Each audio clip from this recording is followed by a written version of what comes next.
Hey,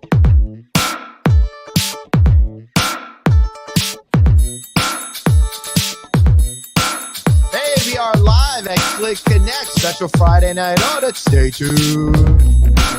Craig Sullivan, you have got the most amazing shirt I've ever seen in my life. What is that all about? Hey, that's promoting our other show, 3 Minute Thursday.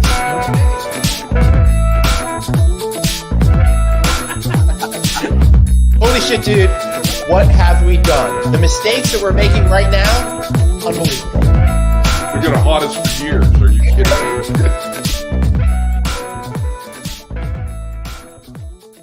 Oh my goodness. Now, Craig, you said you were going to make some big changes for the new year. I didn't anticipate this much of a change. I got much more handsome. I don't know, but this has got me really confused. I don't know what's going on. I don't know what year it is. I don't know what day it is. And I sure as hell don't know what time it is. Dave, what time is it? Oh, it is time for the most wonderful thing of all, a Friday night audit. Yeah.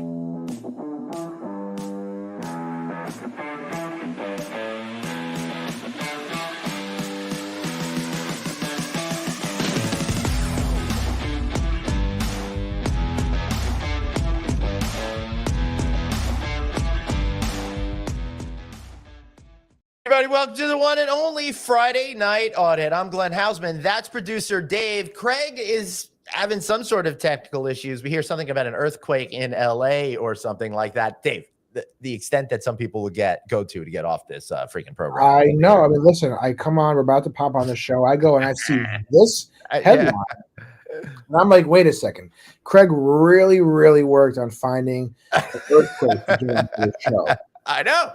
So that might explain it. Also might explain why he's not responding to text messages either. So we wish everyone in Southern California well, and hopefully he'll be back really, really soon. Right, Dave? Yeah, I mean, there's no injuries reported at this point. There he is. Yeah. There's half of them. We thought that you were a victim of this earthquake or something that's going on.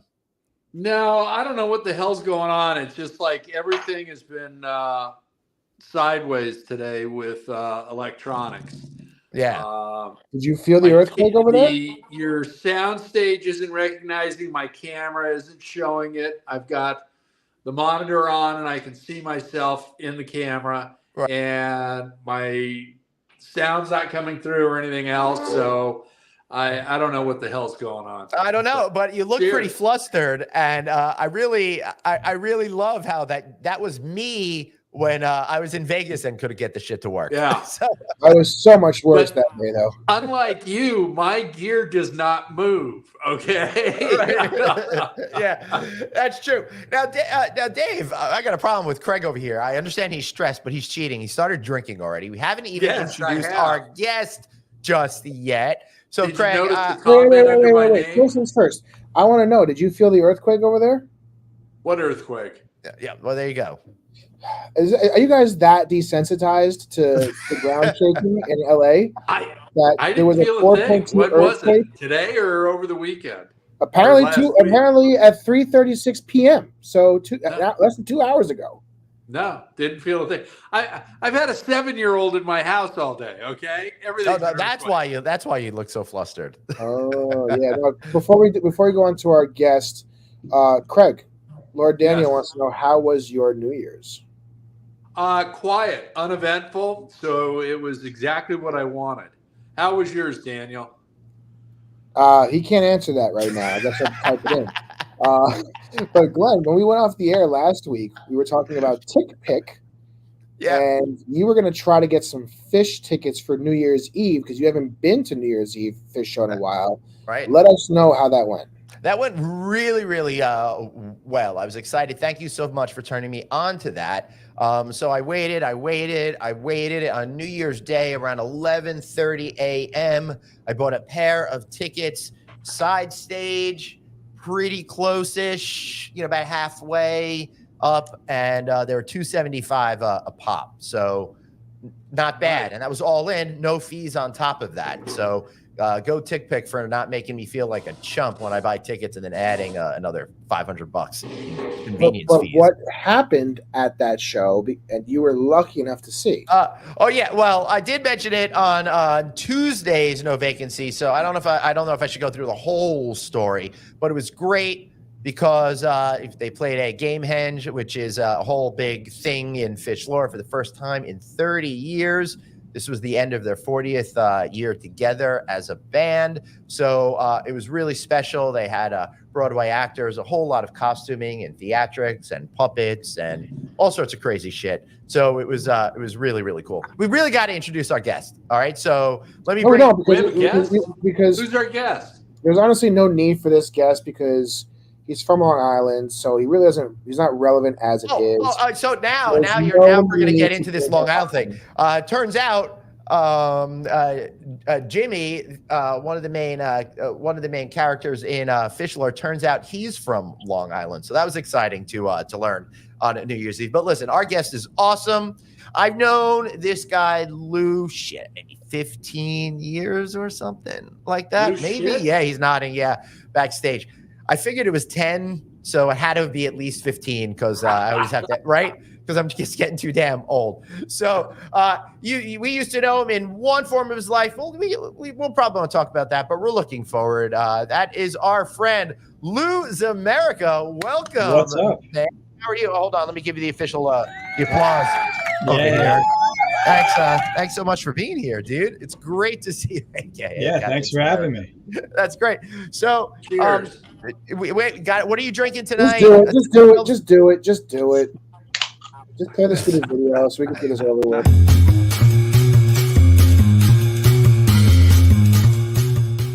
I thought you were producing. We didn't have any, clear communication. Not Dave's fault, my fault, because I'm a control freak.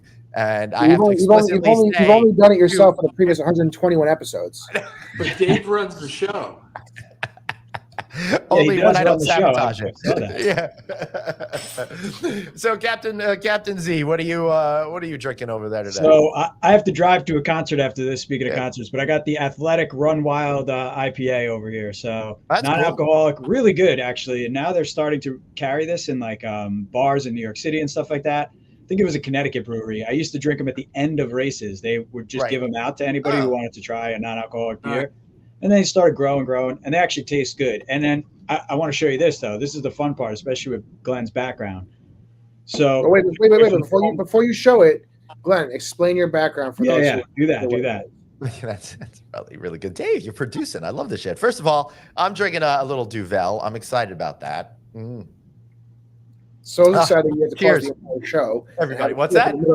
So excited you had to give us about 5 seconds of dead air while you took a drink. It wasn't dead air. I was sipping. You got to hear the slurping sounds, the viscosity swirling around my mouth. It was soundboard out, my oral sensations were people's oral AURAL so much dead air anxiety. So where are you? I'm gonna make this one shot. Where are you? One of our best of shows this year was with Tyler Moore, CEO of MCR Hotels, which is of course the proud owner of the TWA Hotel at JFK. This is the Connie, an old school airplane that they converted into a bar. So I thought I'd be hanging out there tonight because I'm getting ready for the Travel Spirit. And then Lou, what a coincidence we had here. What do you got? Crazy coincidence, right? So I, weirdly enough, Tyler Morse's office used to be a couple blocks away from my booking office. Nobody was that close in the hotel industry besides them. And he was in the new Freedom Tower. Right. And he showed me around the TWA hotel when it was still a model, which is kind of crazy. So that's when our relationship kind of started a long time ago. And now I work in a home office, right? I had left my office in booking.com. And what I had next to me was this glass here with Tyler Morse's name on it, this Heineken mug, right? I've had this thing for like 6 years, maybe. Really? We engraved all these with the names of attendees at a booking.com event where we bought out the Heineken brewery in Amsterdam where we were headquartered. Right. And Tyler didn't make it last minute. So one of the guys on my team brings it back and is like, hey, we got to give this to Tyler. He's just a few blocks away. So it sat on my desk at booking.com pre-pandemic, during pandemic, until I left in August. And when I left in August, it's still there. I'm like, one day I'll see him. I'll just take it. I've never drank out of it until now, but it was right here. And I said, you know what? I'm going to drink out of it. And then lo and behold, you got the Tyler Morse's airplane cocktail bar right behind you. So that's awesome. Cheers to Tyler Morse, super innovative hotelier. Yeah. Craig, I don't know if you realize it, but your thing says mute. It does, because I muted him because Makai was barking as. Oh, I didn't realize. Yeah. Where are you going there, Craig? No power. What? Your house has no power? No, I said I have no power. I can't do any of that. Because you're a control freak. Okay. Now, Lou, David I don't know. runs the show. I don't know what the hell you do. What do you do? Right. By the way, it's a mystery to many people. So as Glenn was mentioning, we met each other a long time ago, but for the past like 17 years, I worked at Booking.com. From when it was basically me in my bedroom building the account management teams, to most recently when I left in August, I was responsible for our global accounts teams and the relationships we had with the big chains and the hotel owners and everything. So I did a bunch of things at Booking for 17 years. Most of my travel career, besides the old hotel days, we can get into that later because I have been a night auditor. So it works out perfectly to do this. But nowadays, I left actually to build a business in health and wellness. So I spend a good amount of my time right now with my business partner, Andrew, building that business. It's still very early days for that. And then over the past few months, I've been doing some advisory work with a bunch of different startups in travel and hospitality with my business partner, Charles, at Ventures Hospitality. So a little bit of everything. And you know, I can't quit travel and hospitality.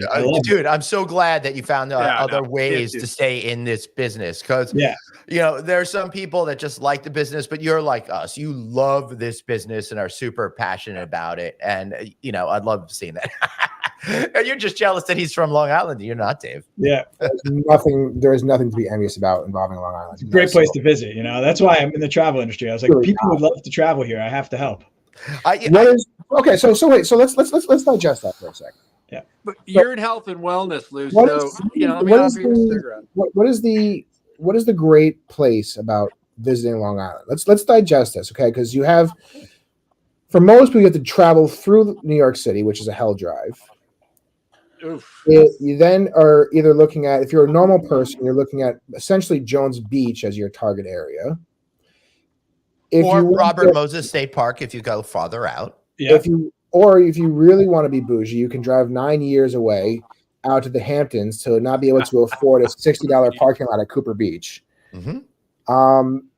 So what are we really enjoying about Long Island? So for me, it used to be Montauk, right? I loved Montauk, but it's kind of been annexed a bit by the Hamptons. You know, it's kind of started to become the Hamptons itself. And so we bought a place on the North Fork like almost 10 years ago. And I love the North Fork. I mean, that's the breweries, the vineyards. You got the Long Island Sound and the Bay. The Bay is the best. If you're a parent, and like I was a parent of young children then, which means you got to kind of keep an eye on them in the water. You got to swim and play with them in the water. The Bay is great because the Peconic Bay warms up by like June, and it's basically a bathtub all summer. So you can spend 12 hours in there swimming. Yeah, there you go. That's pretty cool. I would have sworn. I thought you were going to say you were going to start with the strip malls and then go towards bowling alleys and vape stores. Yeah, but Glenn, everybody knows those highlights. Hold your boys underwater. What's that, Craig? Isn't it true that you used to hold your boys underwater when they were young? Yeah, but only to test them to see how long they could hold their breath for. Makes them stronger. To me, the North Fork is the spot. I mean, I love it out there. That's cool. I'm actually I'm going to be going up to the North Fork on Monday, mostly just to drive to the ferry. But I love that drive out there. Yeah. It's so much better. I'm taking my son back to school in Massachusetts, and going out east and going across on Orient Point on the ferry up to Connecticut is so relaxing compared to going through that whole New York City and up I-95. That's you gotta go down and around to go that way. You got to come down and go back up. And every single time I do it, I curse the universe that they decided to start liking the environment and stuff like that, like just before they built the bridge across the Long Island Sound. You know, I dream of that bridge. That never happened. Yeah, it's like I go past the Seaford Oyster Bay Expressway, and I'm like, I know they had plans for this. Yeah, you know, and I supposed to get somewhere. So that's like most of the things in the tri-state area, though. If we're really talking about it, I mean, the tri-state area with transportation and logistics, everything was supposed to get somewhere pretty fast, and no one's ever put the money or time into it. No, now I want to talk more about what you're up to now, but I do want to go back. And, you said you worked the night audit before. That's so cool because honestly, we got the fun name, but we don't really have many guests that have actually worked the night audit. What is that experience like? What was it for you? Had one. We had one, but 122-second show over here. I think my statement was factually accurate. Yeah, I don't think so. I think it was in it. We're gonna have to rewind the tape. The night audit was especially when the first time I was ever exposed to it, I was 18 or 19 working at a Holiday Inn, right? Right. And this was still old Holiday Inn systems and everything. I just love that they're trusting an 18-year-old. Yeah, well, I wasn't working it yet. I was just being shown it in this case, right? So they show me it, and back then you had to take the entire computer system down. Now you're telling like an 18-year-old that you're not going to use a computer for like 5 hours, and then you take out a bunch of paper that you're going to mark some stuff down. I was like, wait, what? You're going to shut the computers down for hours and do all this by hand? It terrified me. Yeah. Luckily, at that Holiday Inn, I never had to do it. But a couple of years later, thankfully, as Opera and these other PMSs started to get much better, the night audit may run for about 45 minutes where you couldn't check someone in or anything like that. But the way it started with me was I was at a hotel. I was walking with the GM towards kind of the back hallways. And he said to me, hey, Lou, you're off from school next week, right? And I said, yeah. He's like, how do you feel about learning the night audit? I was like, oh, yeah, that'd be cool. I'm early in my career. I'd love to learn it. He goes, okay, good. Because the night auditor just quit. You're going to work doubles, 16 hours. What, you do work doubles? Yeah. Oh my so I was working 3 to 11 and then 11 to 7 Holy for like F. a week and a half while we were looking for other night auditors. So did you go home? Did you just sleep under the desk like a George Costanza move? What happened?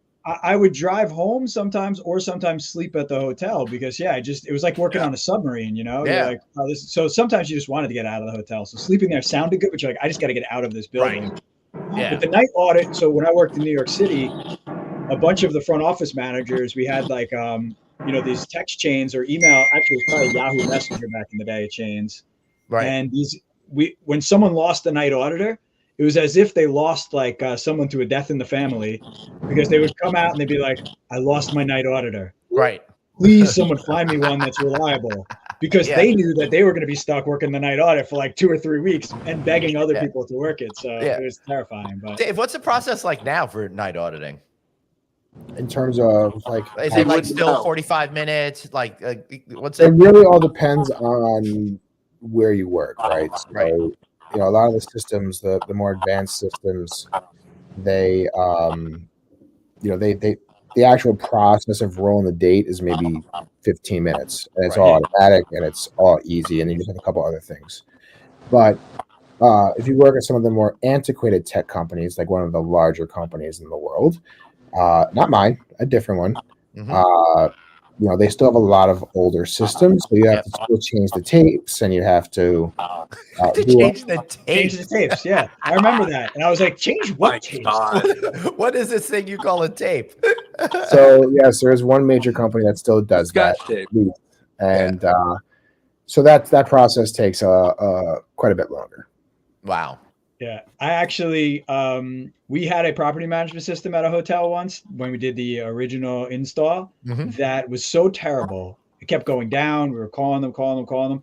At one point, I was working the night audit when the system was down, and I was on the phone, and I listened to their hold music so long that it was like a radio station in, I think, somewhere in the West Coast, that they had a contest, and I knew what had happened about 90 minutes prior. So I got on another phone at the front desk, called, and won the contest. And then about 3 months later, it was ridiculous. God. 3 months later, they took that recording, because the call was recorded. They took the recording and used it in like arbitration to early terminate the PMS company's contract because they weren't going to let the hotel out of it because they were terminating early, but the service was so bad. They're like, look, this is our guy at night audit winning a radio contest while waiting for your people on hold to help fix the hotel system. That's amazing. I absolutely funny. Oh my God. Yeah. I think it's. I think that's absolutely fantastic. Fortunately, hotel technology seems to be getting a little bit better and a little bit quicker. Although I've been trying to get into my business bank account and have it connect to my computer since November 29th. It just stopped, and I did 5 visits to the bank to get it all figured out. I want to thank the people at the local branch who have their hands tied behind their back and have to depend on the mothership for absolutely everything these days. They were awesome, but it's like literally they'd get me in the system and then I'd come back home and log in with the password that I was just given and I'd be locked out again. Yeah.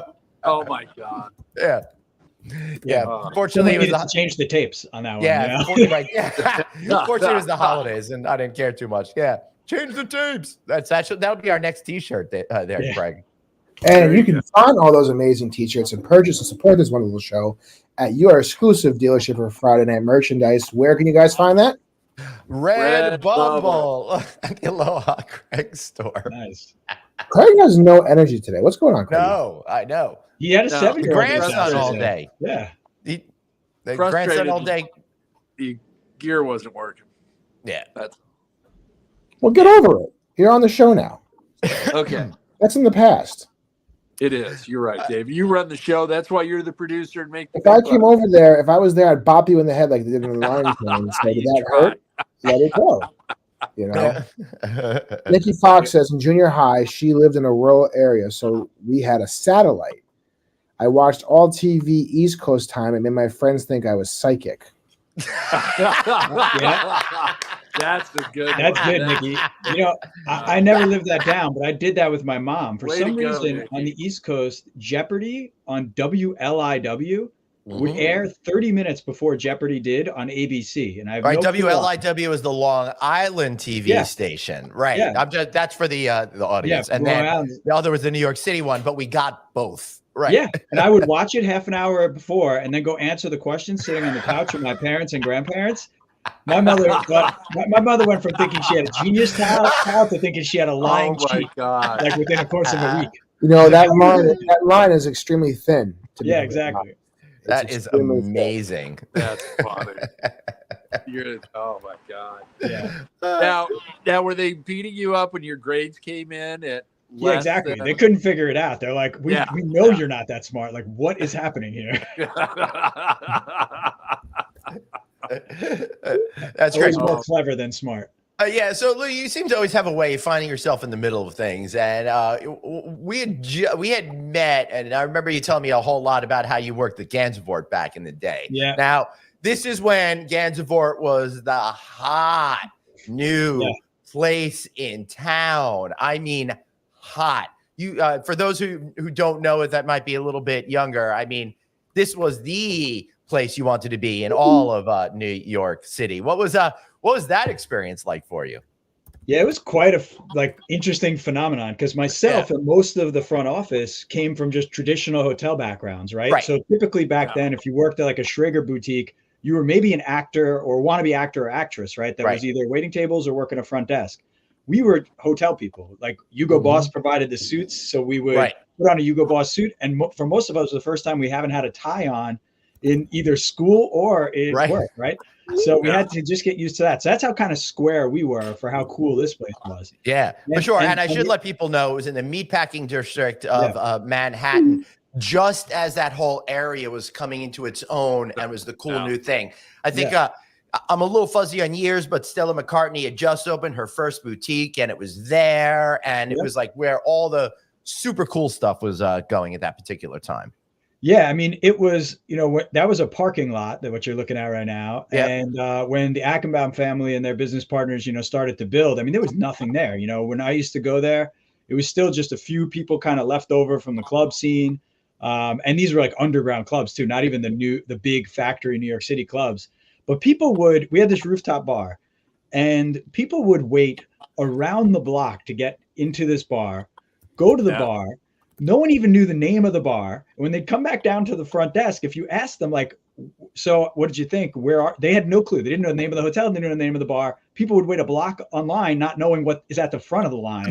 Like it was just a buzz, and they'd be waiting like, oh, can I get up here? It was crazy.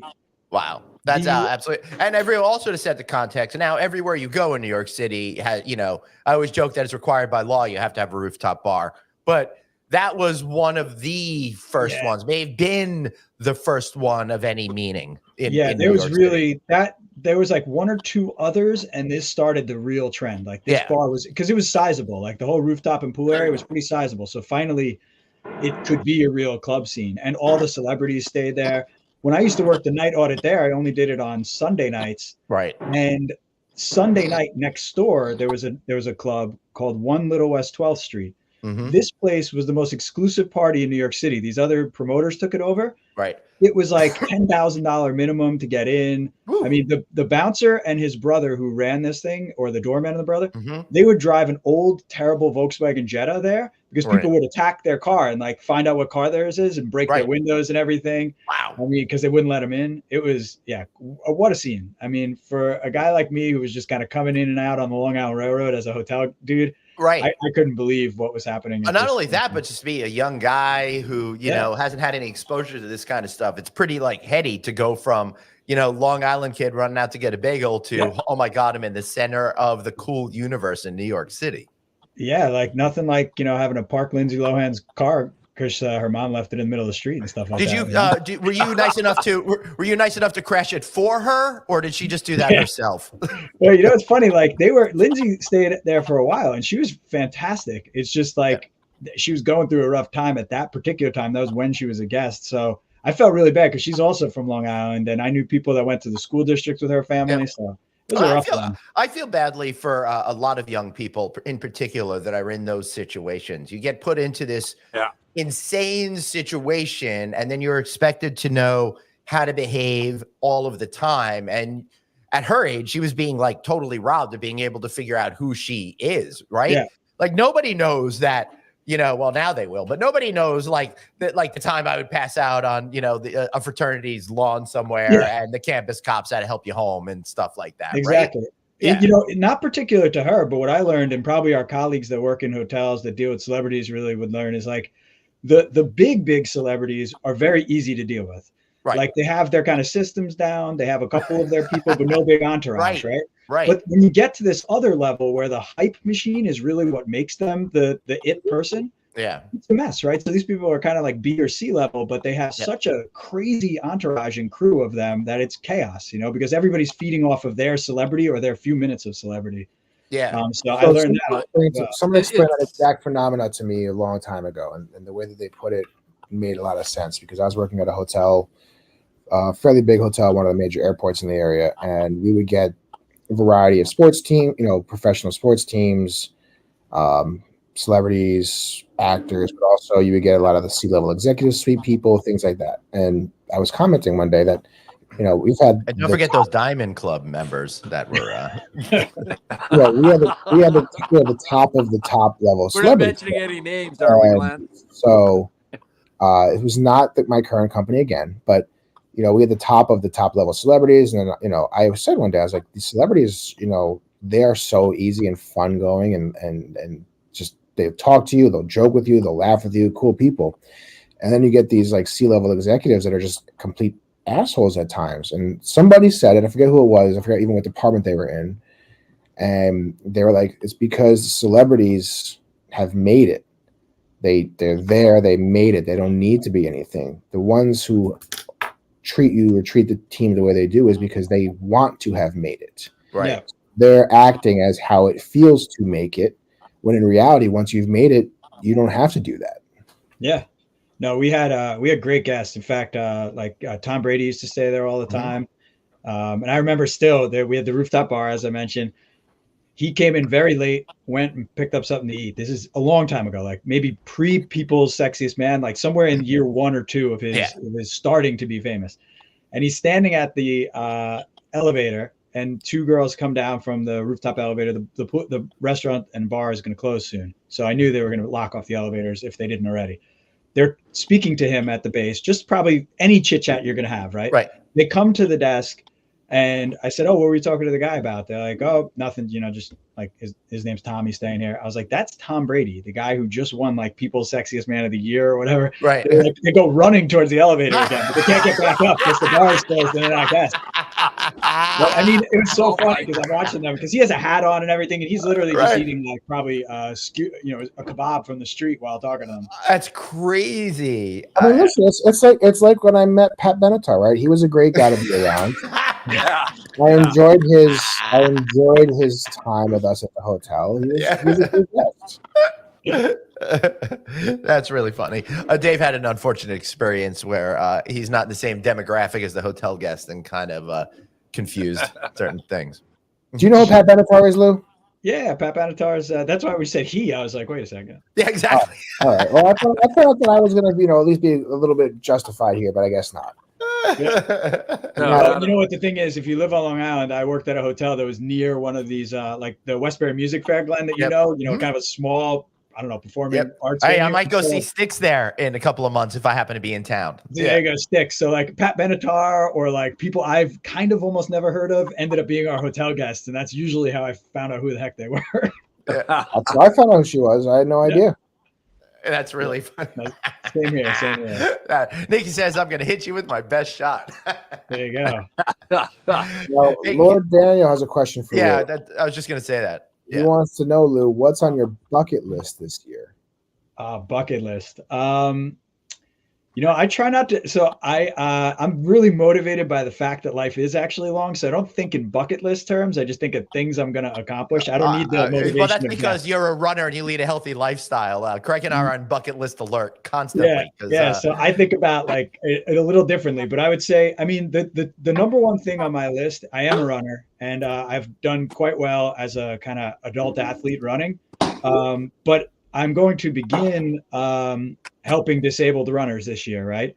And I just recently ran the Dallas Marathon Relay. And when I started the relay, so I only had to run 10 miles of it for my team, but I was running from the start of the relay. I like how you say only 10 miles, so easily.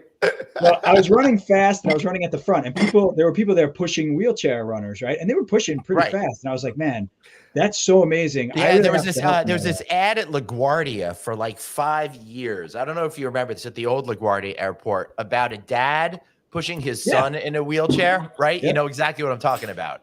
Yeah, exactly. And so I was like, man, that's so inspiring what those people are doing to help these other people. And I, of course, have known about it because I've been in running for a while. But yeah, there you go. Exactly. And I got the chance. Unfortunately, I injured my back about a week ago. Oh, and so I'm fine now. I'm running. But it was the morning before I was supposed to lead an autistic runner on a 5K the next morning for my first time, right? It was a complete coincidence. Someone flagged me down when I was walking my dog 2 weeks before and said, hey, Lou, we have a kid. He's too fast for us, so we can't put him in a lot of races because none of the guides can stay with him.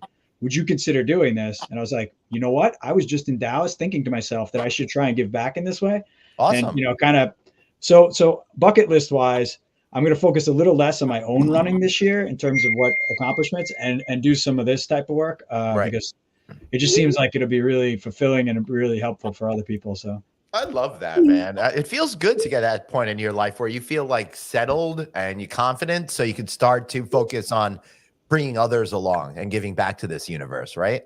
Yeah. And then I do a lot of stuff that's pretty routine. Like, like I like to go camping. So I got some traditional camping trips to take with my friends and I'm really looking forward to them. Last year, I didn't go up to Ithaca for camping. So I can't wait to go this year. That's what by the way, camping is what I call 4-star hotels. 4-star. Yeah. The DoubleTree campsite. Yeah. Camping is when you don't have hot water in the hotel. Yeah. That's too funny. Yeah, I haven't done camping in years. I would love to do something like that. I can see myself doing the glamping thing because I don't think I can handle like setting stuff up and certainly not taking it down in a proper manner. So there's some New York State cabins, and New York State really needs to figure out how to like put some money towards renovating these things because most of them were built in like the 60s or 70s and never renovated. And then when they renovate them, they never tell you they renovated them. So you can show up and still have one from the 70s, or last year in Ithaca, someone takes a picture of a cabin and they're like, look at this. Brand new, like redone. And we're like, why would you not point this out at all? But it can be pretty rustic in some of these, even when they're cabins. What about you guys? What's on the bucket lists? Yeah, Craig? Making it through this show and and the rest of the season. So it's just small things for me. That's all. Rest of the season, our seasons just never end. We just keep going. It doesn't.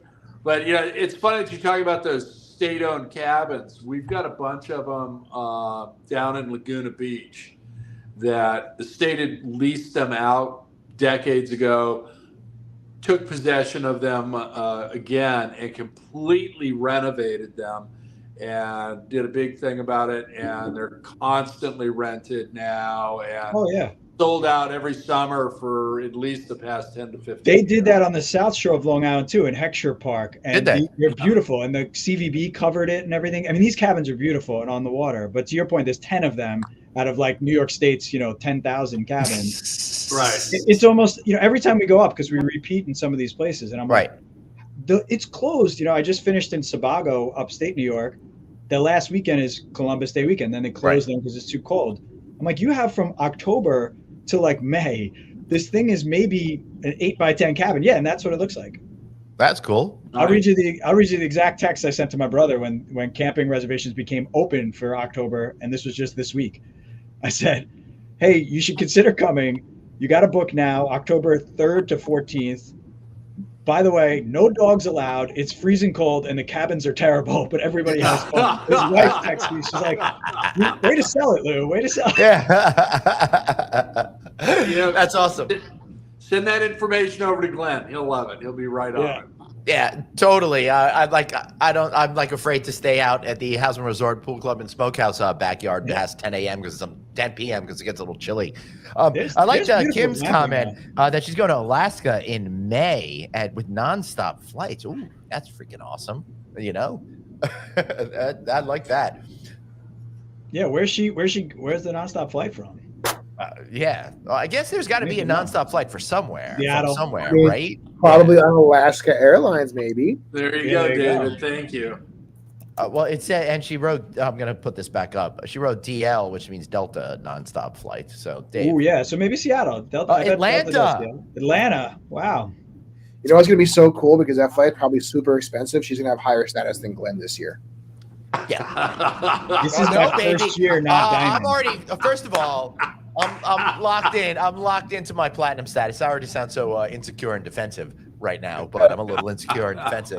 I got platinum status locked in, of course, for this year. For next year, and the year after that, and the year after that, I'll be able to lock in my platinum status because of my MQDs that I had. My MQMs, that I had rolled over. Over 300. What are you going to do about the year after that?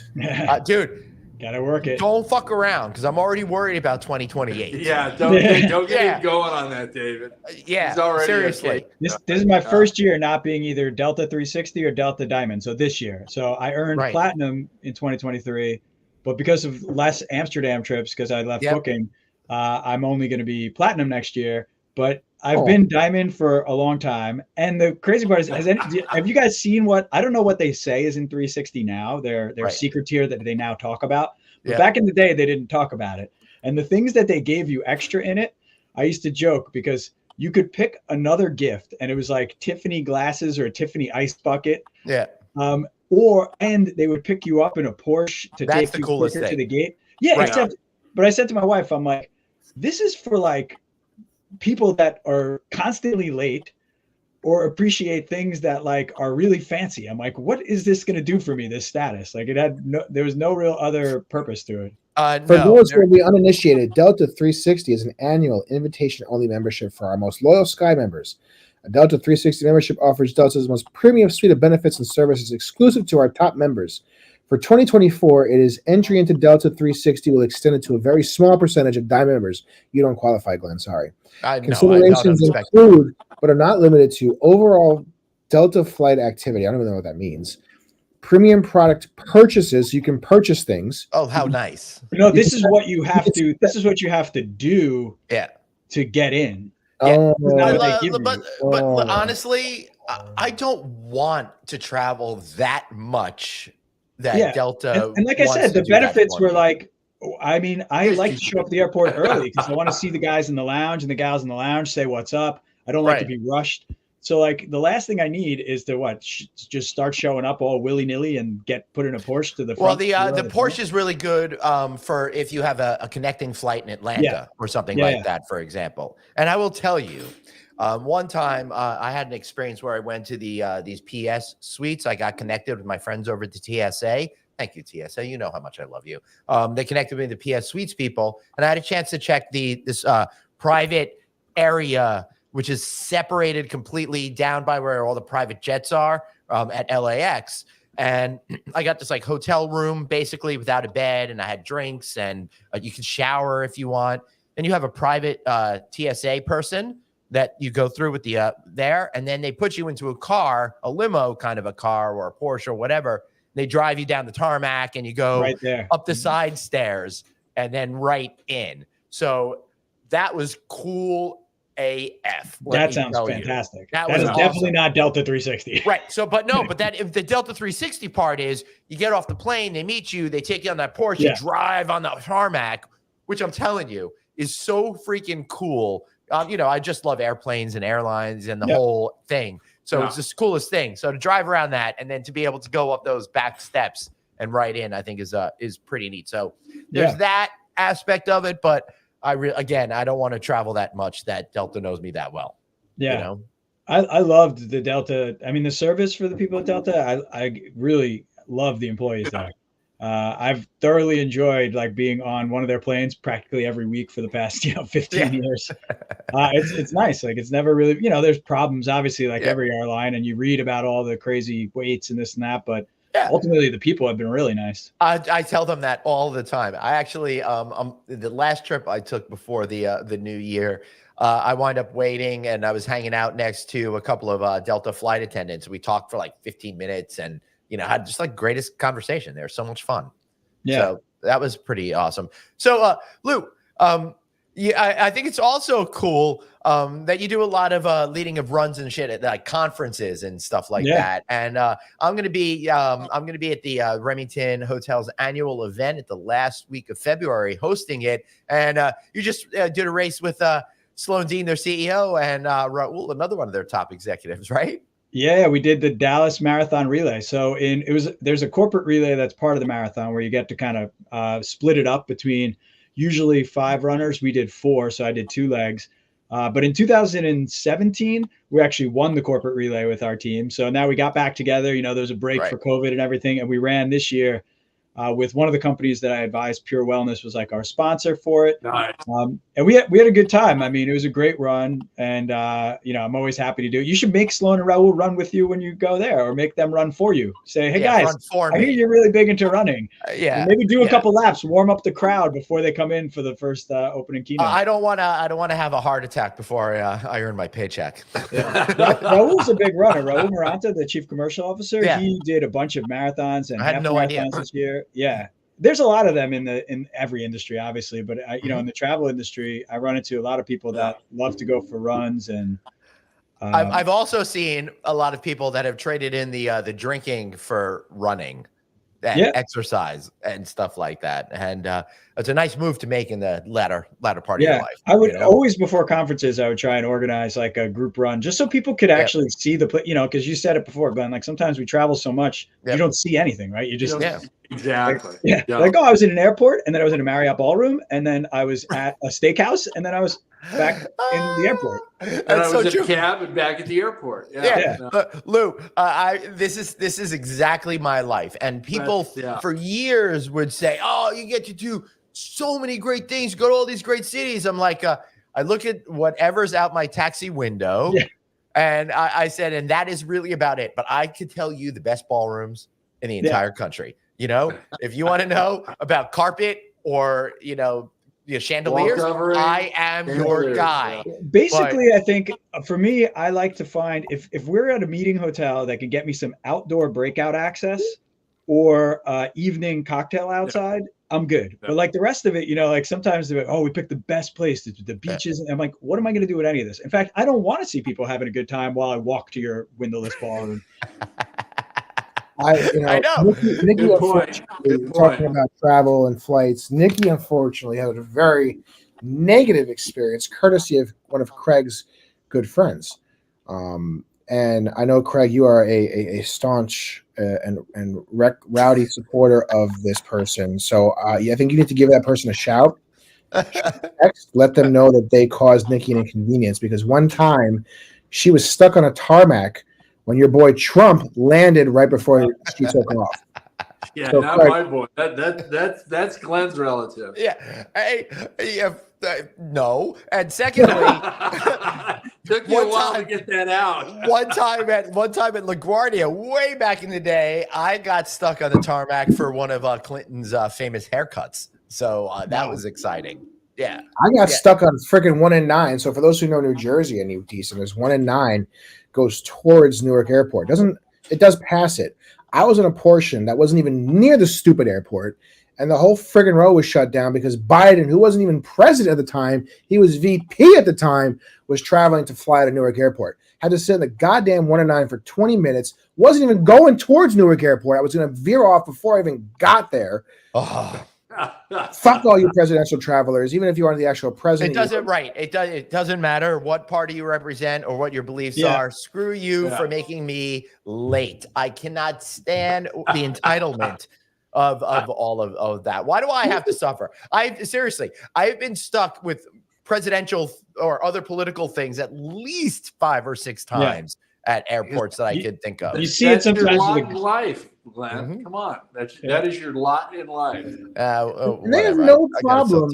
They have no problem taking their sweet ass time, knowing everyone is kept up. I know. That's what pisses me off. I'm like, at least be expedient about it. Lou, what were you gonna? I was gonna say, you see it with like the governors and all that stuff too. Any of the politicians. We go to DC, you get a bunch of stuff shut down and you're like, especially when there's something happening, they're like, oh, I gotta go get there. I'm the governor. It's like, do you really? What are you gonna do there?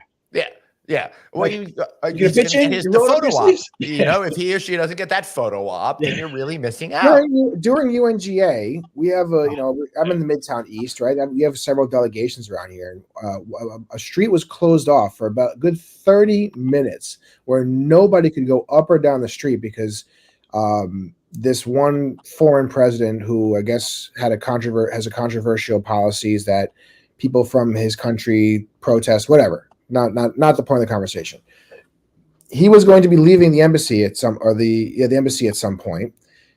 They had the street shut down courtesy of the Secret Service, but the cops could not tell us when it was going to be reopened because he didn't tell anybody when he was leaving. He was just taking his sweet ass time. He was going to come out whenever he wanted to, could have no consideration of the thousands of people waiting to go up or down this street in the middle of Midtown Manhattan from this person who nobody knew who he actually was, or could care less who he was, except for the maybe 40 people protesting him. But we're like, is he going to come out now? The cops are like, we don't know. He's going to come out now? We don't know. We're just here just waiting like you are. We have no idea.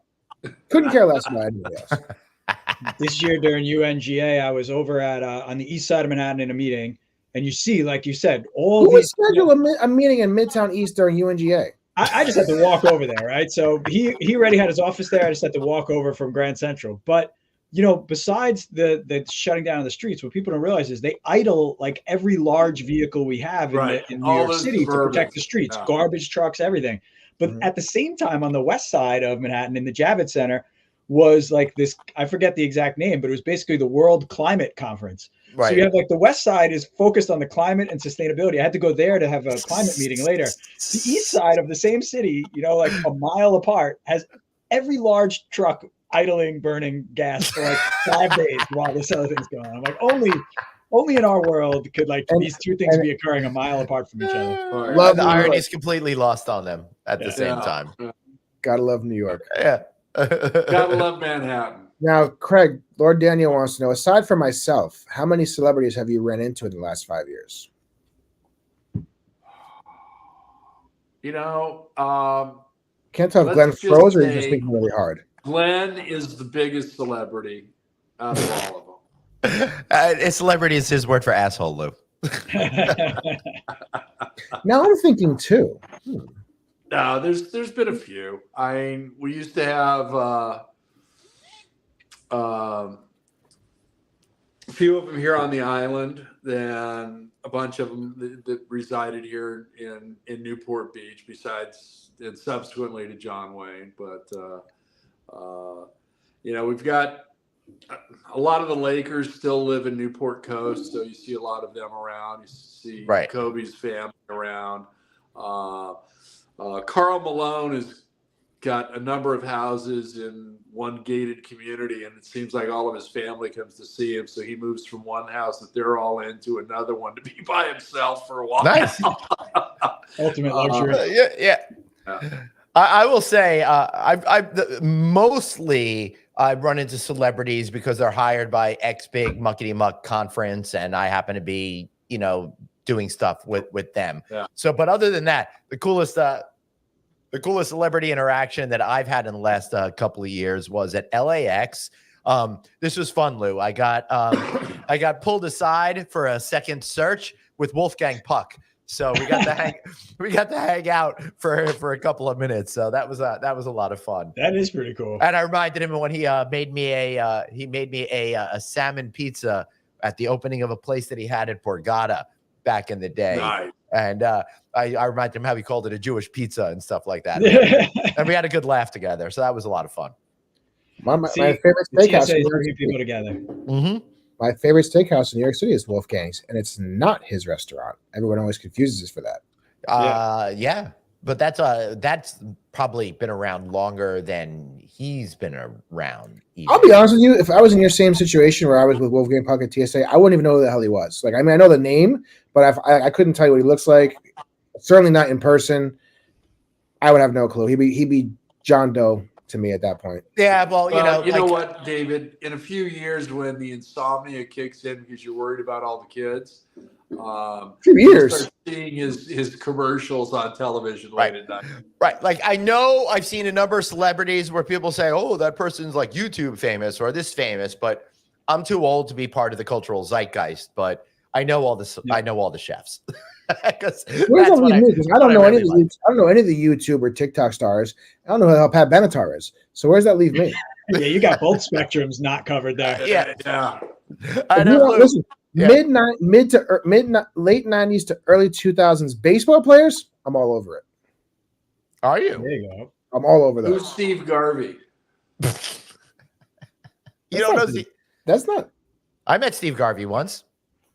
That's not late '90s. No, but he's just because that was before 1987. Yeah. That's way before my time. Yeah, Craig, I went to an event once where Steve Garvey did a speech, and I got to meet him and take a picture with him, but I don't have the picture, and I barely remember anything about it. Oh, well, you should be seeing him a lot in California because he's running for Senate. So, I was just cleaning out some drawers, and I found a baseball that I got autographed at Mohegan Sun by Louis Tiant. Do you remember him? I know Louis Tiant. Louis Tiant, right? Yeah. So I got that. I was he a pitcher? Mm-hmm. Yeah. All right. Yeah. That was pretty cool. Now, if you want to know who Bip Roberts is, I'm all over that. All right.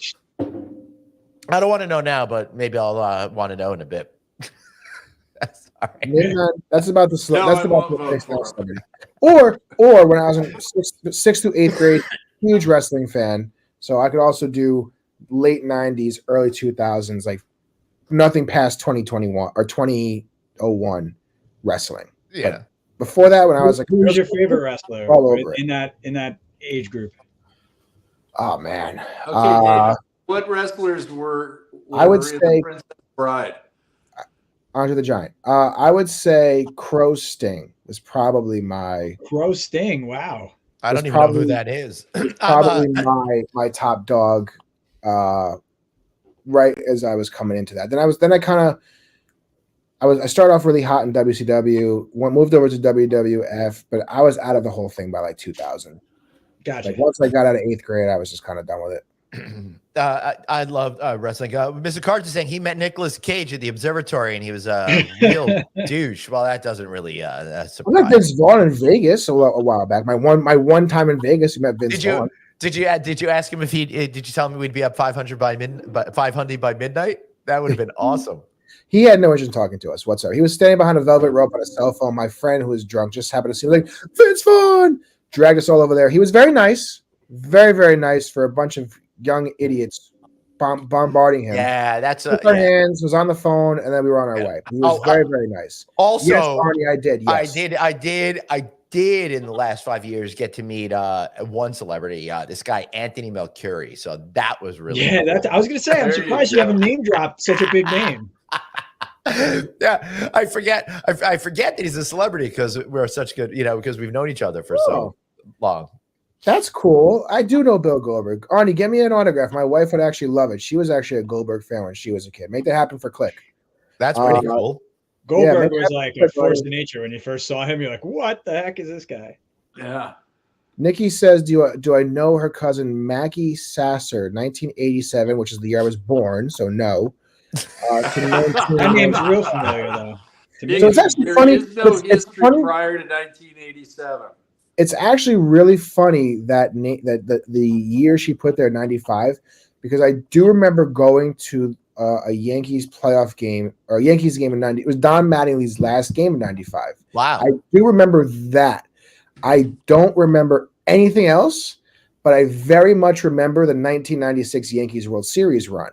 So literally between 1995 and 1996, I just got old enough to have my conscience kick in and have a memory. Yeah. So literally nothing really before 1996 do I actually remember about That's pretty funny. I think those kind of things, you either have them or you don't. Like my younger brother either claims to or does remember all types of things from when we were younger. Like he's 2 years younger than me. I remember, to your point, Dave, like almost none of it beyond like a certain year. But he's like, oh, remember when? I was like, no, dude, why do you remember these things?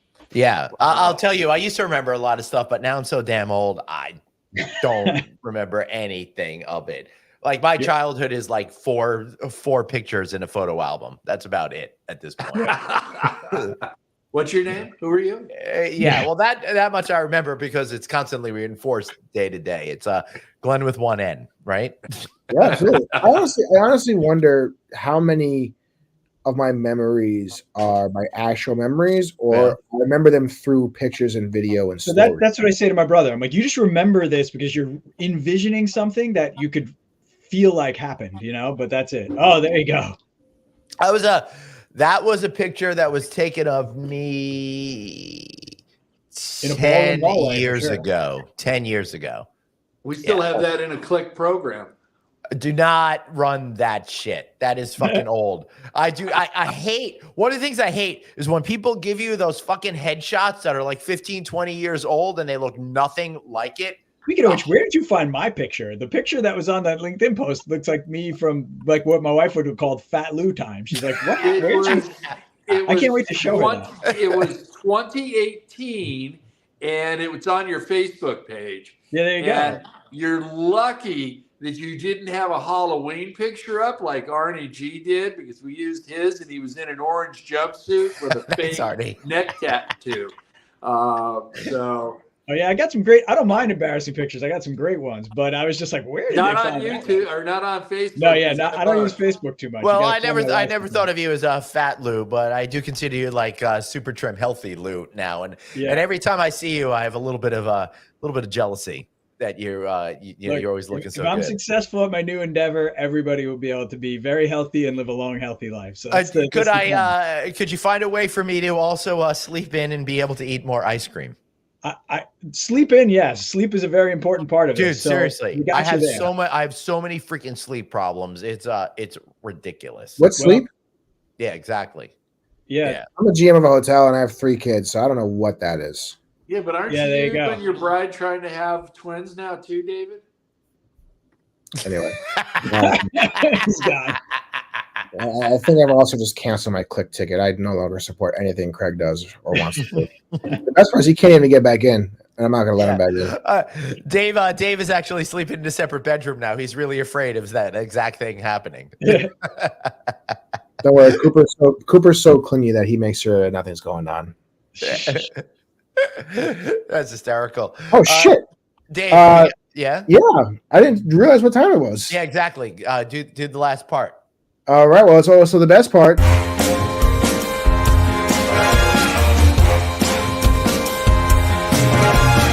You're so fucking funny because even Daniel reminded us. Lou, this is your chance to have any shameless plug you want. You're up to all sorts of great stuff. What do you want to share with everybody? Yeah, I think probably for the audience in travel and hospitality, the most important thing is the work I'm doing with Charles Schneider at Ventures Hospitality. So if you are looking to build a company, grow a company, or are seeking investment kind of advice in the startup world, or especially outdoor hospitality stuff we talked about earlier today, Yep. Find me and Charles. Excellent at scaling, excellent at go-to-market, business strategy. And then I'm building my health span company. So if you are unfamiliar with the term health span, please look it up, because this is going to be one of the most important ways you look at the way you live your life, because longevity is one thing, living longer is going to happen.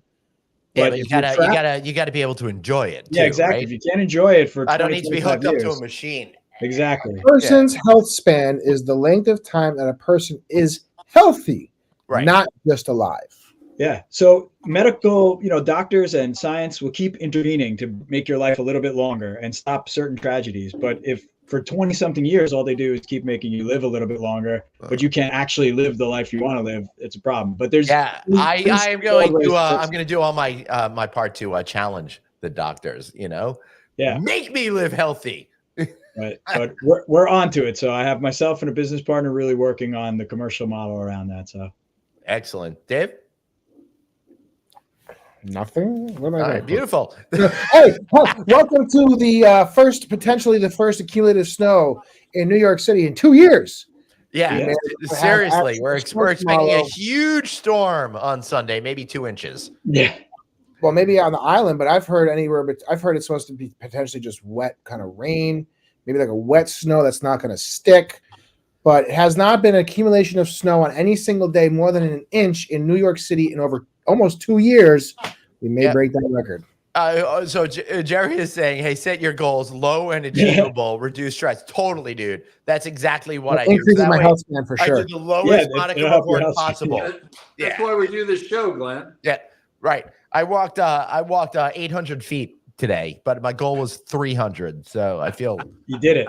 You did it. Really, I feel really great about that. Craig, I'm feeling like tickets are on sale for the best freaking event of 2024 right about now. Click at the sphere. I mean, fish at the sphere.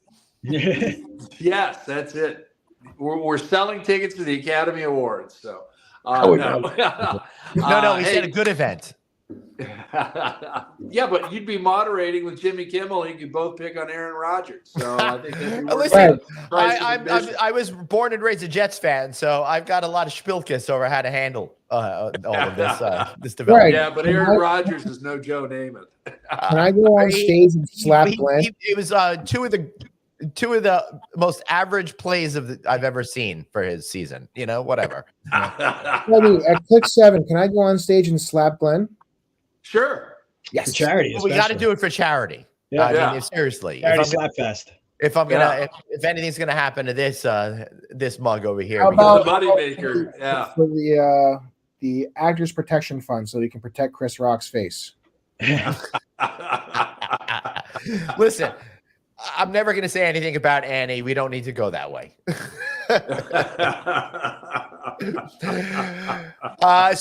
Craig. Anyhow, March 6th and 7th, the 7th Annual California Lodging Investment Conference at the Westin South Coast Plaza Hotel. Beautiful Costa Mesa, California. Fly into John Wayne Airport, avoid LAX. Yep. And you can get your tickets at cliconference.com. We've got a welcome reception and our hotel development deal of the year brought to you by Lodging Econometrics and Click. So we've got some great competition for that award. And breaking news right here on No Vacancy and check out California Networks on Friday Night Audit. Jim Butler will be the third recipient of our Lifetime Achievement Award. Jim is the global head of the hotel practice at JMBM, a prominent law firm. And we're looking forward to having him. We've got Glenn back on stage twice on the 7th, once moderating a panel The second one, he is doing our giveaways. We've got $200,000 worth of rewards points from one brand. I think we've got another 2 coming in from another. We've got tickets to go ape, care of the Montgomerys, and various other prizes that'll be raffled off during the conference as well. Woo! So join us on March 6th and 7th. That's a whole lot. I will be in Miami coming up on the week of July 15th. I can't say anything more. It's a super secret event that I'm not allowed to reveal right now. I'll also be at Alice. Money. I'll also be at Alice shooting some videos. So I'm looking forward to that. And also I'm going to be at Global Hospitality Talks doing their keynote lunch speech on the 27th of January. Also come check me out. I'm going to be hosting an evening at First Hospitality's annual conference. I'll be hosting the Remington annual conference over there. Where else will I be? I don't know. I got to keep a list over here instead of on my wall 10 feet away that I can't read. Harbor Cruise. What's that? What was that?